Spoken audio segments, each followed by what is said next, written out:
Okay, अस्सलाम वालेकुम। मुझे एक कोई कंफर्म कर देगा कि आवाज़ क्लियर है? शुरू करते हैं पर। आवाज़ क्लियर है?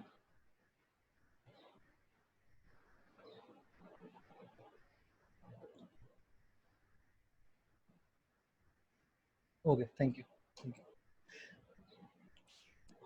ओके, आज जो हमने पढ़ना है उसका मैं नाम भी लिख देता हूँ और फिर शुरू करते हैं। स्लो। अब बेहतर है आवाज़ नज़ीला?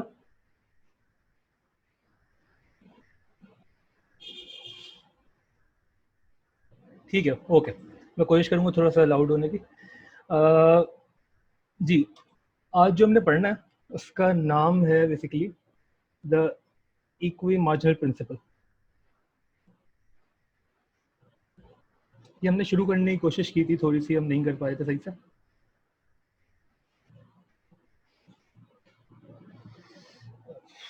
ओके, एक चीज़ हम पहले देख लें। जी, यहाँ पे हम थे और ये केस 3 है, इसकी बात कर रहे हैं जब मल्टीपल कमोडिटीज़ हों और उनकी प्राइसेस भी अवेलेबल हों। ठीक है, और इसमें मैं यहाँ इसके लिए हम पढ़ेंगे बेसिकली जो हमारा इक्वी मार्जिनल प्रिंसिपल है।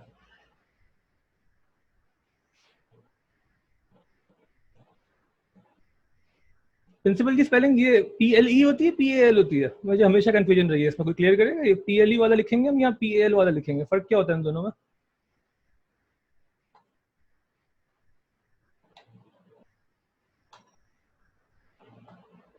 PLE, ठीक है, मान लेते हैं। ओके, जी, तो बेसिकली ये स्टेट क्या करता है, ये हमने पढ़ना क्या, सीखना क्या, इसमें फ़र्क क्या है? फ़र्क तो हमें समझ में आ जाना चाहिए। अब तक हमने जो भी बातें की हैं वो वन कमोडिटी की हैं। हम पैकेट ऑफ चिप्स की बात करें या किसी सैंडविच की बात करें या पानी के ग्लास की बात करें या ड्रग्स की बात करें, हम एक कमोडिटी की बात कर रहे थे। अब रियलिटी में ये होता है कि कमोडिटी जो आप कंज्यूम कर रहे होते हैं अपनी इनकम के साथ, वो ऑब्वियसली एक नहीं होती। आप मल्टीपल कमोडिटीज़ कंज्यूम कर रहे होते हैं over a period of time with given income. ठीक है? तो उस वक़्त आप किस तरीके से अपने बजट को एलोकेट करेंगे, वो हमने सीखना है यहाँ पे। तो इक्वी मार्जिनल प्रिंसिपल स्टेट क्या करता है, पहले वो मैं इसकी सिंपल स्ट्रेट फॉरवर्ड डेफिनेशन लिख दूं और फिर हम उसको समझेंगे कि कहना क्या चाह रहा है। तो बेसिकली हमने पढ़ना ये कि हम अपनी इनकम डिस्ट्रीब्यूट कैसे कर रहे हैं ना इन डिफरेंट डिफरेंट कमोडिटीज। तो हम जो है वो ये बोल रहे हैं कि अ कंज्यूमर, एक सेकेंड वो एडमिट कर लें एक दो लोगों को और। जी ठीक है, रिकॉर्ड हो रहा है। ओके, सही है जी।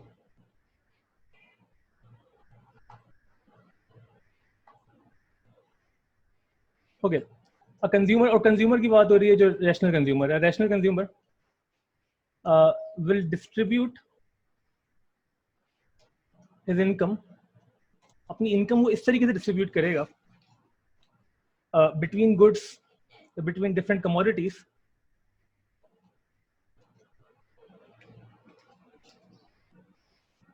इन सच a manner that the utility derived, देखिए सेटिस्फेक्शन की बात हो रही है, the utility derived from the last dollar spend, last dollar या लास्ट रुपी, नॉर्मली हम डॉलर लिखते हैं क्योंकि डॉलर ही चलता है हर जगह। ओके, तो from the last dollar spent on each good, या basically the last dollar spend from the last unit, कर लेते हैं इसको, from the last unit of each good, last unit consumed of each good becomes equal. ये इसकी proper definition है, इसको आराम से पढ़ेंगे इसका मतलब क्या। ठीक है, तो बेसिकली जब आप कंजम्पशन के बारे में सोच रहे होते हैं ना, अच्छा ये सारी कहानी जो है ना ये आप कर रहे होते हैं अपने दिमाग के अंदर, बस उनको अपने नाम नहीं दिया हुआ होता, आपको नहीं पता होता कि आप अभी यूटिलिटी के टर्म्स में सोच रहे हैं या किस टर्म्स में सोच रहे हैं। ये सब एक कंज्यूमर का ही बिहेवियर है कि एक नॉर्मल बंदे ये सब चीजें सोच रहा होता है। और अभी आप सोचेंगे, आप जरा देखें फॉर एग्जाम्पल कि अगर मैं बोलूँ कि एक दो गुड्स हैं, good A and good B, good A and good B, ठीक है, और जो मार्जिनल यूटिलिटी आपको मिल रही है ए से, वो जो है वो फॉर एग्जांपल हम स्टेट कर लेते हैं इस वक्त 30, ठीक है, और जो मार्जिन यूटिलिटी आपको मिल रही है बी से वो मिल रही है फॉर एग्जांपल 10, ठीक है। अगर आपके बारे पास और कोई इन्फॉर्मेशन नहीं है इस वक्त तो आपको ऑब्वियसली दिख रहा है कि ए जो है वो आप प्रेफर करेंगे क्योंकि ए की एमयू ज्यादा है, ठीक है ना। Margin utility derive from consuming A is higher, ये सबको समझ में आ रही है यहाँ पे बात। अब अगर मैं जरा प्राइस का डाटा भी दे दूंगा आपको, ठीक है। अब सिर्फ प्राइस को देखेंगे, हम एमयू को भूल जाएंगे इस वक्त और हम प्राइस को देख के बोलते हैं। फॉर एग्जाम्पल जो प्राइस ऑफ बी है वो 5 है, $5 पर यूनिट, और प्राइस ऑफ ए जो है वो फॉर एग्जाम्पल वो है $10 पर यूनिट, ठीक है। अच्छा, अभी हम एमयू को नहीं देख रहे, सिर्फ प्राइस को देखेंगे, फिर हम एमयू पे वापस आएंगे।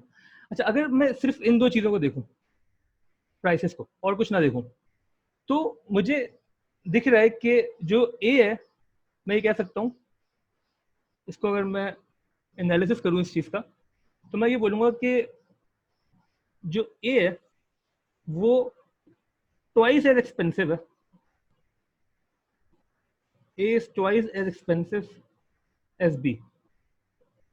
यहां तक किसी को मसला, ये बात समझ में आ रही है? ए जो है वो दुगना महंगा है बी से, बी ₹5 का मिल रहा है एक, और ए जो है $10 का मिल रहा है, $5 $10, ठीक है। तो हम ये कह सकते हैं कि A is twice as expensive as B, ठीक है। अगर आप सिर्फ प्राइस को देखें तो आपको दिखेगा यार ए महंगा है, सिर्फ ये आपके ध्यान में कंपैरिजन चलना चाहिए इस वक्त, ठीक है।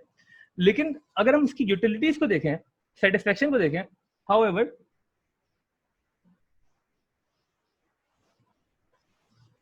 ए यील्ड्स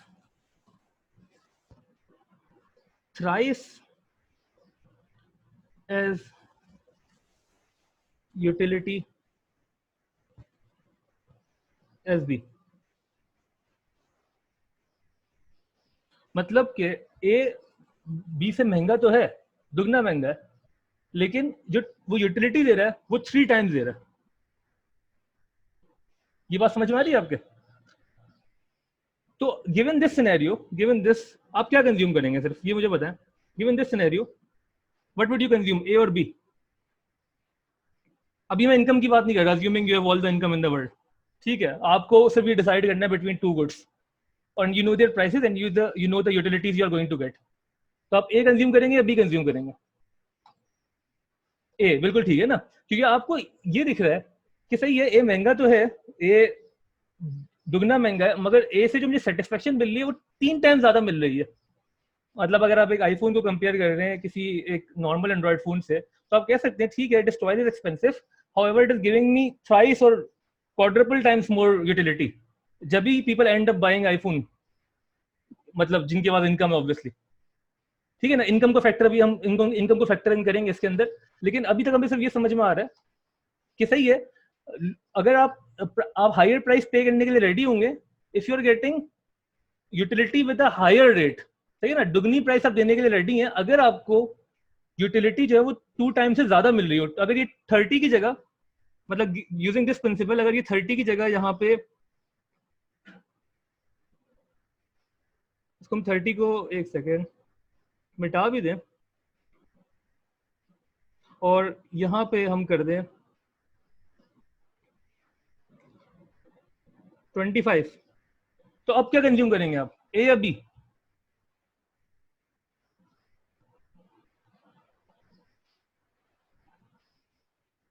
स्टिल ए। ये बात समझ में आई? अभी वो 2.5 टाइम ज्यादा आपको मिल रहा है, और 25 की जगह फॉर एग्जांपल मैं कर दूं 21, जी, अब ए या बी?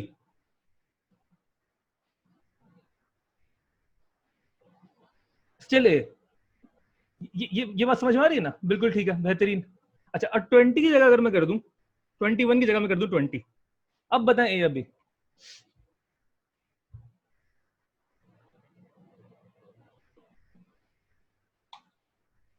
B, B, B. चलिए यार, एवरीवन को मैसेज करना है आपने। अच्छा, बी कह रहे हैं कुछ लोग, ठीक है, बिल्कुल सही है। अच्छा, बी आप इसलिए कह रहे हैं कि आपको दिख रहा है कि यार ये सस्ता है, ये कह सकते हैं आप, बिल्कुल ठीक है। वाई वो समझ नहीं आ रहा हमें, ठीक है। तो इसका आंसर बी नहीं है, वैसे इसका आंसर क्या होना चाहिए? अच्छा, क्योंकि यहाँ शुरू में हमने अज्यूम किया ये ऑल द इनकम, ठीक है। फॉर एग्जाम्पल मैं आपको बोलूँ, आपके पास इनकम जो है ना वो इस वक्त जो है वो, या इनकम बोलें या इसको बजट बोल लें, बजट बेहतर वर्ड होगा। तो आपका बजट है इस वक्त वो फॉर एग्जाम्पल आपके पास $15 है, ठीक है, and you have to choose between these two, और आप मोबाइल लेने गए और ये दो मोबाइल की कैटेगरीज है, ठीक है, अब आप ए लेंगे या बी लेंगे?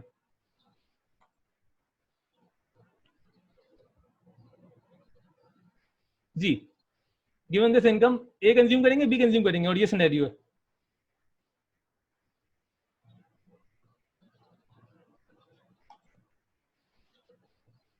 ओके, काफी लोग ये कह रहे हैं, ठीक है, क्योंकि यूटिलिटी ज्यादा मिल रही है, बिल्कुल ठीक है, बिल्कुल ठीक है, सही है। अच्छा, इस वक्त ना आपके जहन में एक चीज होनी चाहिए, सही है, अगर जो जिस सवाल को मैं जैसे फ्रेम कर रहा हूँ ना, उसका आंसर ए ही लगना चाहिए, बिल्कुल ठीक है, लेकिन अब आपके जहन में एक चीज ये होनी चाहिए कि आप कंपेयर किस चीज को कर रहे हैं, मतलब आपका पॉइंट ऑफ कंपेरिजन है क्या, what is your point of comparison, किस बेसिस से आप कंपेरिजन कर रहे हैं? तो इसका आंसर है you are comparing on two things, number one the price, number two the marginal utility, the satisfaction you are getting. ये बात तो समझ में आ रही है, सब एग्री करेंगे इस बात पे, आप किसी भी चीज को कंज्यूम करने जाते हैं तो आपके जहन में यही दो चीजें आनी चाहिए, what is the price and what is the satisfaction I am getting. हाँ, आज का टॉपिक इक्यू मार्जिनल प्रिंसिपल है, कोई पूछ रहा है? ठीक है, ओके, तो पॉइंट ऑफ कंपैरिजन आपको पता होना चाहिए, you will always look at these two things while comparing two different commodities, ठीक है। अच्छा, coming back to our main question, मैं जरा वापस जरा सा ब्रीफ कर दूं, हम बात क्या कर रहे थे, तो वो क्या है जी, क्वेश्चन जो था हमारा स्टार्टिंग से वो यही था, वो ये था, what is your optimal consumption point, सही है ना, what is optimal consumption point, और इसको अगर हम बेसिकली समझें तो मैंने बताया था बहुत बार, तो how many units of each good would you consume given the scenario, basically ये सवाल है हमारा जो हम डे वन से आंसर करने की कोशिश कर रहे हैं। अभी तक हमने एक यूनिट के ऊपर बात की थी, अब हम दो यूनिट पे बात कर, सॉरी एक कमोडिटी पे बात की थी, अब हम दो कमोडिटी पे बात कर रहे हैं, ठीक हो गया। और अब जो है ना, जो मैंने सवाल फ्रेम किया था वो थोड़ा डिफरेंट तरीके से किया था, ट्रेंड भी देखते हैं कुछ लोग, बल्कि आजकल ज्यादा इसको प्राइवेट में भेजो, सॉरी प्राइवेट कह रहा हूँ, इसको एवरीवन पे भेजो, मैं जवाब देता हूँ इसका, वापस भेजो इसको एवरीवन पे, मैं जवाब देता हूँ। Okay, how many units of each good would you consume given the scenario. Okay, जो भी सवाल है आपके अच्छे सवाल हैं, इनको आप वहां भेजें, हाँ बिल्कुल। ओके, तो ट्रेंड भी देखते हैं कुछ लोग, बल्कि आजकल ज्यादा ट्रेंड ही देखा जाता है, बिल्कुल ठीक कह रहे हैं आप, आजकल नहीं जिंदगी मतलब नॉर्मली ना human nature does not change, human nature आज से नहीं हमेशा से ऐसी रहा है कि उसमें ट्रेंड्स की एक वैल्यू रही है, लेकिन उसका उससे ना हमारी हमारी जो थ्योरी है उसको कोई हार्म नहीं होता, क्योंकि जो आप उसको ट्रेंड बोले, उसको कल्चर बोले, या उसको आप पेयर प्रेशर बोले, जो भी बोले ना, वो सब एमयू के अंदर आ जाएगा, बिकॉज ये जो एमयू है ना, ये उस सेटिस्फेक्शन को गेज कर लेगी, चाहे वो ट्रेंड से मिल रही है या आपकी स्टेटस से मिल रही है, किसी भी चीज से मिल रही है, वो यूटिलिटी उसको गेज कर लेगी, मतलब आपकी विलिंगनेस टू पे बढ़ जाएगी, हर चीज जो है वो एमयू जो है ना, उस आपके जितने भी रेशनल है ना for deciding how much to buy और वट टू बाय, वो सब एमयू के अंदर फिट हो जाएगा, उसके फैक्टर्स जितने भी हों। तो जितने भी फैक्टर्स हमने अफेक्टिंग डिमांड पढ़े थे ना एएस में, बचपन में, सॉरी एएस में, जो हमने फैक्टर्स अफेक्टिंग डिमांड पढ़े थे, जिनमें ट्रेंड भी एक चीज थी, इनकम भी एक चीज थी, जिनमें टेस्ट, एडवर्टाइजमेंट और बहुत सारी चीजें थी, वो सारी चीजें हमारे affecting demand, and obviously they will also affect your MU. अगर एडवर्टाइजमेंट अच्छी होगी किसी चीज की, तो आपको लगेगा यार इससे एमयू ज्यादा मिलेगी, आपकी परसीव्ड सेटिस्फेक्शन बढ़ जाएगी, और हम परसीव्ड सेटिस्फेक्शन की ही बात कर रहे हैं, ठीक है ना। जो परसीव्ड सेटिस्फेक्शन और रियलिटी में जो फर्क है, वो हम आखिर में डिस्कस करेंगे इस चैप्टर के, जब हम क्रिटिक करेंगे इस पूरी थ्योरी की, ठीक है। लेकिन जितने भी पॉइंट्स हैं ना, जो आप कह रहे हैं कि आप एक्चुअल में क्या चीज कंसीडर करेंगे, वो सारी कंसीडरेशन जो आपके जहन में आ रही है, जो अफेक्टिंग योर डिमांड है, वो सब एमयू के अंदर ही आएंगी। ये समझ में आ रही है बात, क्लियर हुआ ये, ठीक है ना। एमयू उस चीज को एनकम्बस कर लेगा हर तरीके से। ओके, बेहतरीन। तो मैं वापस इस पॉइंट को क्लियर कर दूं, ये हमारा सवाल है, how many units of each good would you consume given the scenario. इस सवाल को जवाब देने के लिए हमने हर केस देखा, one commodity with no information on price, one commodity with market price, now we are talking about multiple commodities, और मल्टीपल कमोडिटीज की प्रॉब्लम को सॉल्व करने के लिए हमारा जो प्रिंसिपल हम यूज करेंगे वो है इक्वी मार्जिनल प्रिंसिपल, जो ये स्टेट करता है, जिसका हमें कुछ समझ नहीं आ रहा है क्या लिखा हुआ है, ठीक है, उसको हम समझेंगे, आज की क्लास का मकसद यही है। ओके, तो क्या यहाँ भी सेटिस पेरिबस यूज होगा? बिल्कुल होगा, सेटिस पेरिबस यहाँ भी यूज होगा, 100% होगा। तो ये सेटिस पेरिबस को मैंने अभी जब ही नहीं छेड़ा, क्योंकि मैं जब क्रिटिक करूंगा ना थ्योरी की, जो मैं एंड में करता हूँ नॉर्मली, तो वो क्रिटिक में सारी चीजें आ जाएंगी कि सेटिस पेरिबस क्या होता है, परसीव्ड और रियलिटी में क्या फर्क है, और ये सारी चीजें। ठीक है, ओके। तो हमें ये समझ में आ गया हम दो चीजें कंसीडर करते हैं before deciding what to buy, and obviously the third is income.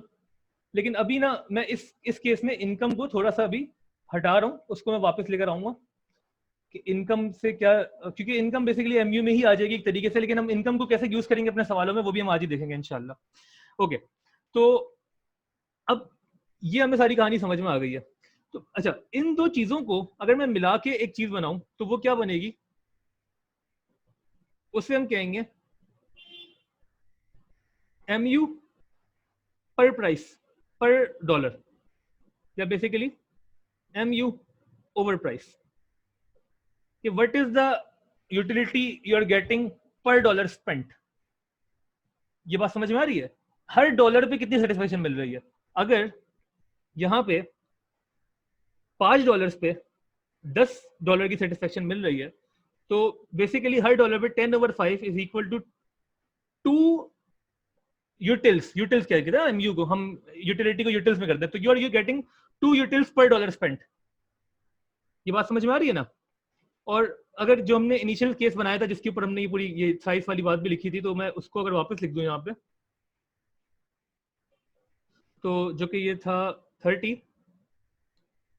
तो बेसिकली अगर मैं 30 यूटिल्स डिवाइड बाय 10 करूंगा तो मेरे पास आंसर आएगा 3 यूटिल पर डॉलर।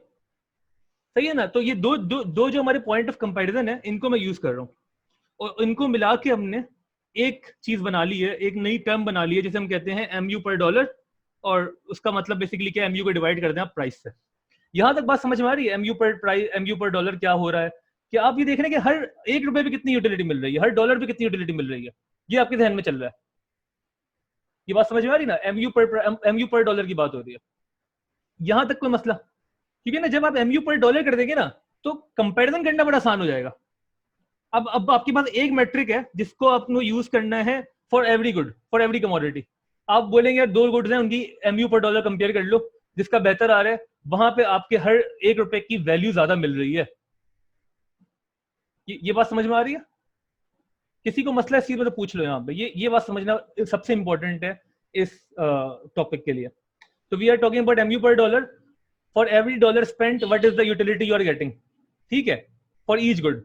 जब एमयू पर डॉलर हम बात कर लेंगे तो फिर चीजें आसान हो जाएंगी, फिर अब कंपैरिजन बड़ा आसान हो जाएगा डिफरेंट गुड्स के बारे में। तो आपको सिर्फ ये करना होगा, अपने हर गुड की एमयू को डिवाइड कर देना होगा उसकी प्राइस से, and what you will get is your MU per dollar spent, और आप you can easily compare these two. सही है? तो अगर मैं एक कॉलम और बना दूं यहाँ पे एमयू पर डॉलर का,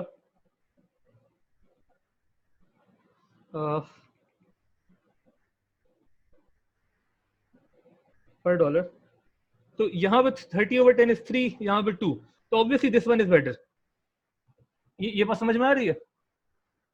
क्योंकि आप यूटिलिटी भी देख रहे हैं लेकिन आप प्राइस भी देख रहे हैं, इन दोनों को साथ कंपेयर कर रहे हैं आप।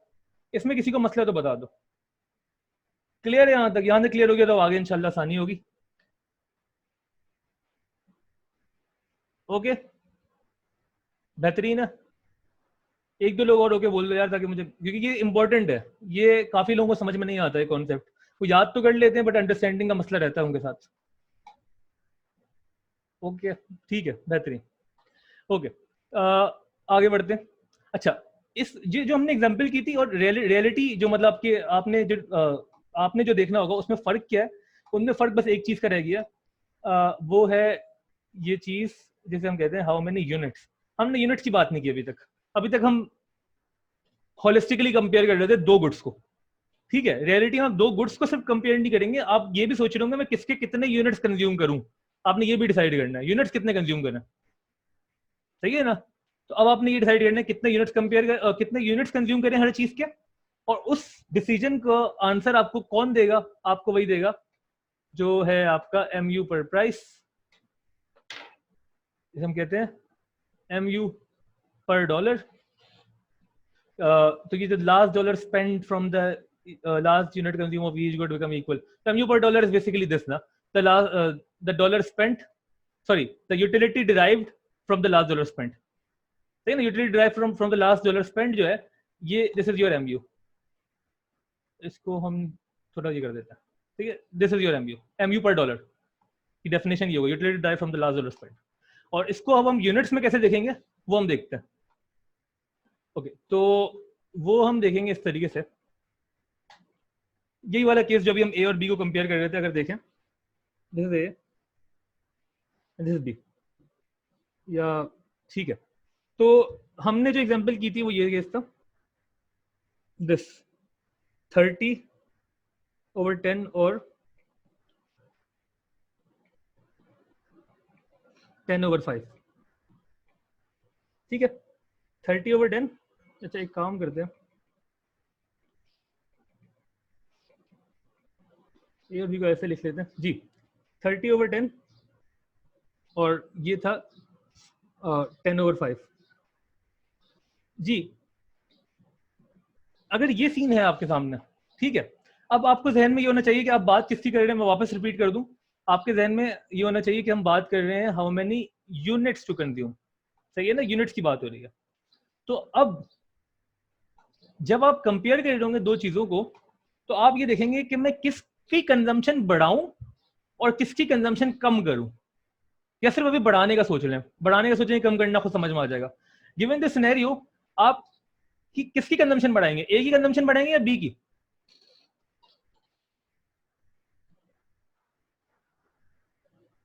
मैं लिख देता हूं एमयू ओवर प्राइस. ठीक है ना, ये आप देख रहे हैं एमयू ओवर प्राइस.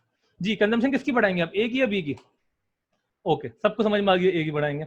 अच्छा, ए की कंजम्पशन बढ़ाने का मतलब क्या है? अच्छा, मैं आपको वापस आपका एमयू कर्व दिखा देता हूँ, ये इंपॉर्टेंट है, याद होना चाहिए आपका. एमयू कर्व इस तरीके से होता है और नेगेटिव में भी चले जाता है. This is your MU. ठीक है ना, यहाँ हम यूनिट्स लिखते थे और यहाँ हम यूटिलिटी. ठीक है, अब मुझे एक बात बताएं, फॉर एग्जाम्पल ये ग्राफ ए का है या बी का है, दोनों का सिमिलर ही बनेगा ना. मतलब ऑब्वियसली शिफ्ट हो सकता है आगे पीछे, लेकिन सिमिलर से मुराद दोनों का डाउनवर्ड स्लोपिंग होगा. एमयू हर किसी का इसी तरीके से बनता है. अगर मैं ए की यूनिट्स बढ़ा रहा हूँ, if I am consuming more units of A की एमयू को क्या होगा? What would happen to the utility, marginal utility I am deriving from A? अगर मैं यूनिट्स बढ़ाऊंगा इसके, जो कि आप सब कह रहे हैं ए के यूनिट्स बढ़ाएंगे, तो ए की यूटिलिटी को क्या होगा? सवाल समझ में आ रहा है?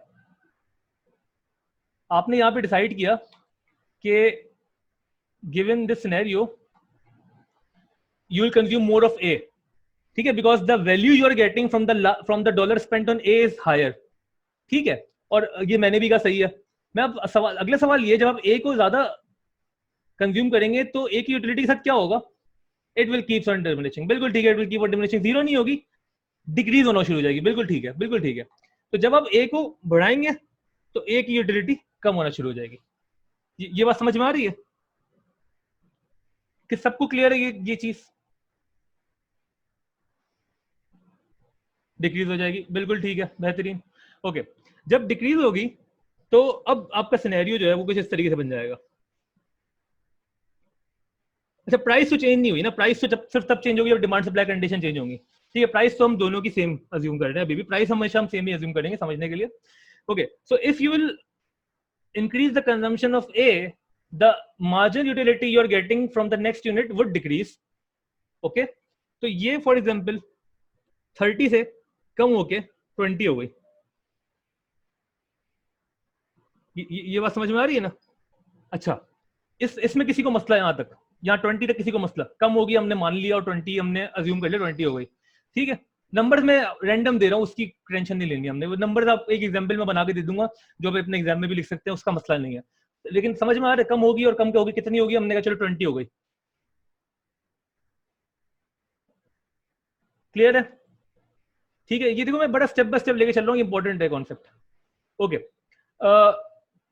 अब अगर आप बी के बारे में सोचें, ठीक है, रियलिटी में आपकी जो इनकम है, आप सबकी इनकम, हर किसी की इनकम फिक्स होती है ना. इनकम तो इनफाइनाइट किसी की भी नहीं है, बिल गेट्स की भी नहीं है.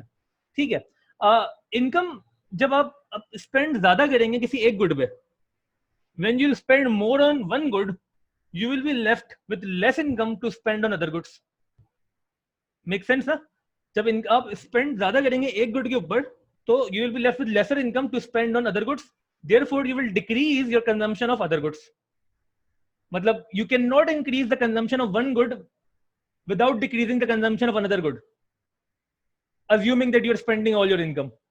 ठीक है, यहाँ सेविंग से कोई कॉन्सेप्ट नहीं है. अगर आप अपनी पूरी इनकम खर्च कर रहे हैं, सही है ना, पूरी इनकम आप एलोकेट कर रहे हैं बिटवीन ए एंड बी, आप सारी इनकम ए और बी के बीच में एलोकेट कर रहे हैं, हम अज्यूम कर रहे हैं, और अगर आप ए की कंजम्पशन बढ़ा रहे हैं तो definitely you have to decrease the consumption of B. ये बात समझ में आ रही है? इस पॉइंट में किसी को मसला? अगर आप ए की कंजम्पशन बढ़ाएंगे तो बी की कंजम्पशन कम करनी पड़ेगी आपको, उसके बगैर होगा नहीं, क्योंकि इनकम लिमिटेड है. मुझे बस ओके साथ साथ बेचते रहा करो, और क्लियर है नहीं है तो पूछ लिया करो.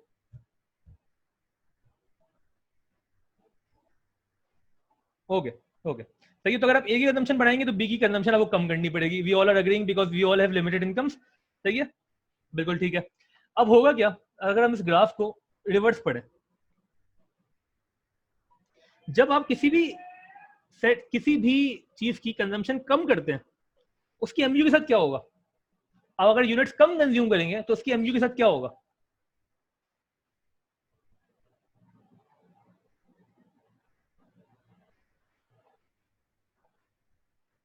जी, वी ऑल हैव डिसाइडेड कि हम यूटिलिटी जो हम यूनिट्स हैं वो कम कंजम्पशन कम करेंगे बी के, ठीक है, क्योंकि हम ए को ज्यादा कंज्यूम कर रहे हैं तो हमें बी को कम कंज्यूम करना पड़ेगा. जब हम किसी भी यूनिट की, किसी भी कमोडिटी की कंजम्पशन कम करते हैं, we have decided to decrease the number of units consumed, तो उसकी यूटिलिटी के साथ क्या होगा?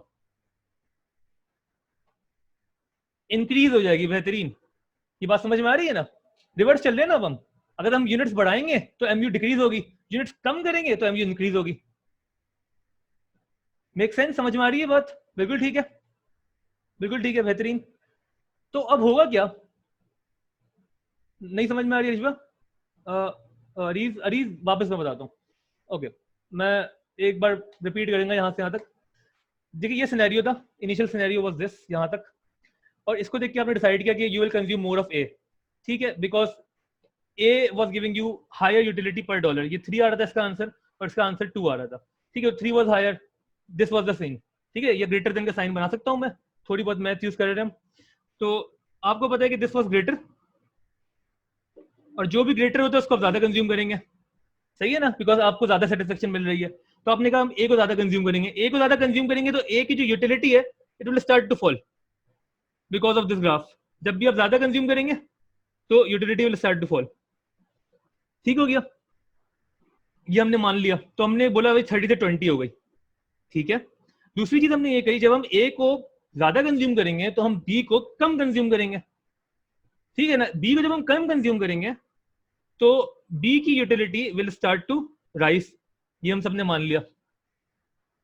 क्लियर हो गई ये चीज? बी की utility will start to rise, और जब वो राइज होना शुरू होगी तो अज्यूमिंग कि वो फॉर एग्जांपल अब वो हो गई है, मतलब क्या नाम है, ये हो गई है फॉर एग्जांपल, इसको हम कर लेते हैं, अच्छा 15 कर लेते हैं फॉर एग्जांपल, या 15 से बेहतर अगर मैं कर लूँ इसको 12 कर लूँ अभी. जी, ये बात समझ में आ रही है?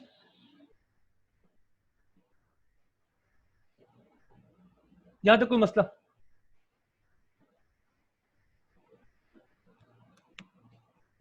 आवाज अनक्लियर है?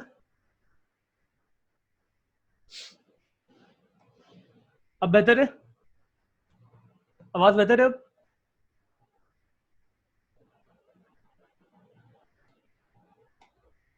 ओके ओके, ठीक है. ओके, मैं वाइंड अप करूंगा इसको.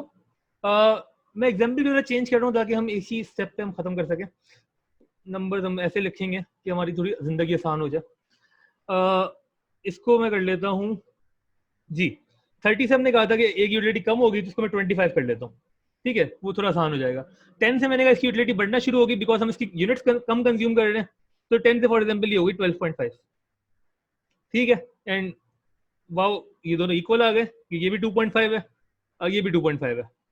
ठीक है, जब ये इक्वल आ गए अब क्या होगा? पहले इक्वल से रुके, एक सेकेंड.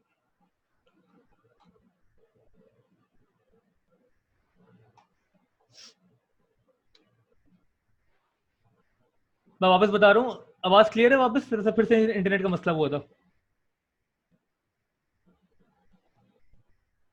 जी जी, जिन्होंने हैंड रेस किया पूछ लें क्या पूछना है। ओके, मैं बोलूँ आगे, कोई मसला है तो बता दो। ठीक है, हम ये कह रहे हैं बेसिकली, जब आप किसी एक यूनिट को ज्यादा कंज्यूम करेंगे, ओके, जब आप किसी एक यूनिट को ज्यादा कंज्यूम करेंगे तो उसकी utility will start to fall, और जिस यूनिट को आप कम कंज्यूम करेंगे उसकी utility will start to rise. ठीक हो गया? और ये सब होता रहेगा तब तक जब तक ये दोनों इक्वल ना हो जाए, एमयू पर डॉलर दोनों गुड्स की इक्वल ना हो जाए, तब तक you will keep on switching your expenditure between two goods. यही कह रहे हैं ना हम, आप अपने एक्सपेंडिचर को स्विच करते रहेंगे बिटवीन टू गुड्स जब तक यूटिलिटी इक्वल ना हो जाए सबकी। सॉरी, यूटिलिटी नहीं, तब तक जब तक आपकी utility gain from the last dollar spent equal ना हो जाए। Rational consumer will distribute his income between different commodities in such a manner that the utility derived from the last dollar spent from the last unit consumed of each good becomes equal. ठीक हो गया? इसको मैं from the dollar spend कर देता हूँ, दो बार last अच्छा नहीं लग रहा। From the dollar spent on the last unit, जी, on the last unit consumed of each good becomes equal. ये करना आपने, जब तक ये दोनों इक्वल नहीं होंगे you will keep on switching, क्योंकि जब जब ये इक्वल हो गए ना, अब आपके पास कोई मतलब, क्योंकि ये भी 2.5 है, ये भी 2.5 है, इस वक्त you would be indifferent. Indifferent का मतलब क्या है कि आपको फर्क नहीं पड़ता कि अब आप ज्यादा किसको कंज्यूम करेंगे। ये बात समझ में आ रही? अब आपको पता है कि दोनों का जो है वो मुझे यूटिलिटी पर डॉलर सेम मिल रही है। जब सेम मिलना शुरू हो गई तो मैं रुक जाऊंगा, तो बोलूंगा अब मुझे अपनी कंजम्पशन का जो पैटर्न है वो चेंज करने की जरूरत नहीं है। जब तक ये सेम नहीं होगी, जो आपका रैशनल कंज्यूमर है वो चेंज करता रहेगा। वो ये चाहेगा कि मुझे जहां पे ज्यादा वर्थ मिल रही है अपने पैसे की, मैं वो स्पेंड करूं। यहाँ पे ज्यादा वर्थ मिल रही थी पहले ए पे, तो उसने वो ए की कंजम्पशन बढ़ाई। जब कंजम्पशन बढ़ाई तो यूटिलिटी स्टार्टेड टू फॉल। जब ए की कंजम्पशन बढ़ाई तो बी की कंजम्पशन कम करनी पड़ी। बी की कंजम्पशन कम की तो बी की यूटिलिटी स्टार्टेड टू राइज। और ये तब तक चलेगा जब तक आपके ये दोनों वैल्यूज इक्वल ना हो जाए। ये बात समझ में आ रही है? किसी को मसला इस चीज में, मैं इसको जरा वर्डिफाई कर देता हूँ, तो मैं इसको जरा लिख लेता हूँ बेसिकली कहना क्या चाह रहे हैं। हम ये कह रहे हैं कि अगर इस केस में जो हमारा ए और बी वाला केस था फॉर एग्जांपल, आ गया, बेहतरीन है, बेहतरीन है। मैं बेसिकली थोड़ा और इसको इकोनॉमिक्स की टर्म्स में अगर ये बोलूँ, will spend, will keep on consuming more units of the good, of the commodity, which is giving him more utility per dollar. ये बोल रहे हैं यूटिलिटी पर डॉलर। अब वो will keep on consuming more units of the commodity which is giving him more utility per dollar, given fixed income he will have to decrease the consumption of the other good. ठीक होगी? हम ये basically कह रहे हैं कि हमारे दो तीन पॉइंट्स हैं, मैं इसको इस तरीके से बना देता हूँ ताकि हमें याद रहे। सही है? इसको अगर मैं, बेहतर होगा कि ब्लू की जगह अगर हम इसको रेड में कर लेते हैं, तो इंपॉर्टेंट पॉइंट्स है। ठीक है, given fixed income he will have to decrease the consumption of the other good. ठीक है, अच्छा, यहां जो हमने बात की थी कि consumer will keep on consuming more units, इसको फाइनलाइज करते हैं, as he will consume more of a good, consume more of a good, the marginal utility of that good will start to fall. ठीक है ना? ये हम basically कहना चाह रहे हैं। और given fixed income he will have to decrease the consumption of other good, the marginal utility of the other good will start to rise. he will keep on doing this until the utility spent, utility gained per dollar from each commodity becomes equal. ठीक हो गया? Finally, at this stage, there would be no further incentive. कोई और फायदा नहीं होगा उसको. There would be no further incentive to switch his consumption pattern. ये बात समझ में आ रही है? ये बेसिकली बुलेट्स है हमारी जो हमने डिस्कशन किया. मतलब कंज्यूमर तब तक कंज्यूम करता रहेगा until he gets equal. तब तक वो अपनी कंजम्पशन स्विच करता रहेगा. तब तक उसको नहीं पता मैं कितने यूनिट किससे कंज्यूम करूंगा. तो अपनी वो कंजम्पशन स्विच करता रहेगा हर चीज की, जब तक ये ना हो जाए mu over a mu of basically इसको मैं लिख देता हूँ यहाँ पे. इक्वी मार्जिनल प्रिंसिपल को जो बेसिकली आपको बुक्स में मिलेगा, जो कि सही भी है, आपको पता होना चाहिए, वो इस तरीके से मिलेगा. नहीं, इसको मैं यहाँ लिख देता हूँ जी. तो basically your equi marginal principal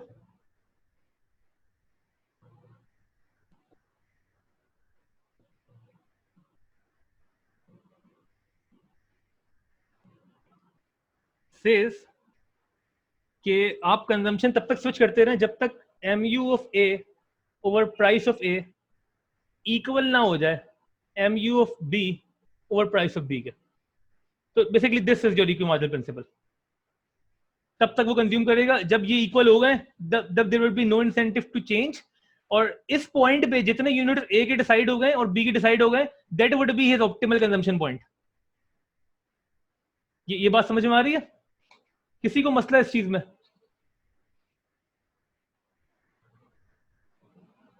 जी, किसी को मसला इस चीज में? कोई इशू है तो पूछ लो. क्लियर है? बेहतरीन है. ये थोड़ा सा मुश्किल कॉन्सेप्ट है अब तक का. समझना इसको थोड़ा मुश्किल हो जाता है नॉर्मली. तो ये इसकी ना मैं एग्जांपल भी कराऊंगा कल. इसके क्वेश्चन एमसीक्यूज में किस तरीके से आते हैं इक्वी मार्जिनल के, वो मैं बताता हूँ. ऑप्टिमल वाली बात ये है बेसिकली कि कल इंशाल्लाह हम इसके देखेंगे कि एमसीक्यूज में क्वेश्चन किस तरीके से आते हैं इस टॉपिक के. ऑप्टिमल का मतलब ये है कि बेसिकली आप कितने यूनिट्स कंज्यूम करेंगे ए और बी के, वो ये आपको तरीका बताएगा. आप स्विच करते रहेंगे गिवन दिस सिनेरियो. जब तक ग्रेटर या लेस होगा आप स्विच करते रहेंगे, और जब इक्वल हो जाएगा तो you have reach your optimal consumption point. ठीक हो गया? हम यहीं पे खत्म करेंगे आज के लेक्चर को. इसके अलावा कोई भी सवाल है तो आप पूछ सकते हैं ग्रुप पे भी, डायरेक्ट भी, और उसको मैं अपलोड भी कर दूंगा. और कल इंशाल्लाह इसकी एग्जाम्पल भी करेंगे. ठीक हो गया फिर?